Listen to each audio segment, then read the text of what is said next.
des Africains ont été traîtres pour que la traite négrière réussisse en Afrique. C'est parce que des Africains ont été traîtres que la colonisation a pu tenir en Afrique. Interrogeons l'histoire, nous le verrons. Lumumba, Patrice Lumumba a été trahi parce qu'il a osé tenir tête. Et ces mêmes télévisions belges sont venues au Congo pour quelques billets tendus à des individus au Congo pour une interview, pour contenter leur population. Et vous avez pu suivre ça. Lumumba nous dérangeait. Il est mort, on est content. C'est de la traîtrise. Beaucoup d'autres héros sont tombés pour que nous soyons là aujourd'hui. Et c'est une technique de l'impérialisme, de faire peur aux autres en menant des actions pour réellement créer la terreur. Ça n'a pas commencé aujourd'hui. Je vous prendrai l'exemple d'un guerrier qui s'est battu, Victor Biakaboda. Lisez, vous comprendrez. Il est issu d'une famille de chefs, pas de la chefferie donnée par le colon. Il était un enfant digne. Il a fait ses études au Sénégal, je crois.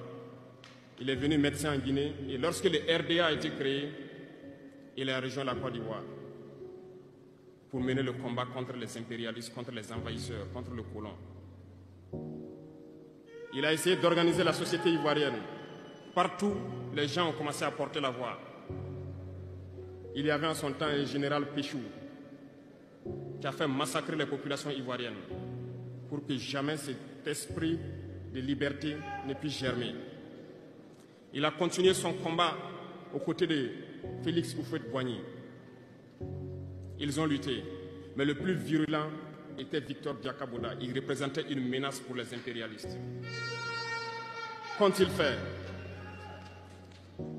En plus de massacrer les populations qui manifestaient, un soir, ils l'ont tué de manière atroce à côté de Boisflé. Quelques heures après, lorsque les populations de Dimbokro ont entendu l'assassinat, ils ont marché, ils ont manifesté, ils ont été massacrés par l'armée coloniale. L'histoire est têtue, les faits sont là. Après sa mort, qui a fait peur à Félix Houphouët-Boigny, ils l'ont appelé et ils l'ont dit, si vous continuez la lutte, vous connaîtrez le même sort. Il a eu peur et il s'est rallié à l'impérialisme. Il a été nommé ministre en France et plus tard il est venu prendre les rênes de la Côte d'Ivoire. Et ils l'ont utilisé pour éliminer beaucoup d'autres personnes qui osaient lever la voix.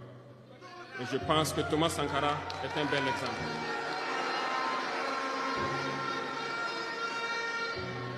Si vous avez peur, vous serez lâche et vous serez traître. N'ayez jamais peur. La lutte doit continuer. Il y a beaucoup d'autres exemples à travers le monde. Et il y a ce phénomène qu'ils ont aussi utilisé depuis belle lurette et qu'ils continuent d'utiliser. Voyez-vous, certains individus, par exemple, se sont retrouvés dans d'autres pays et créé, soi-disant, un gouvernement parallèle au gouvernement du Mali. Vous avez entendu cette histoire.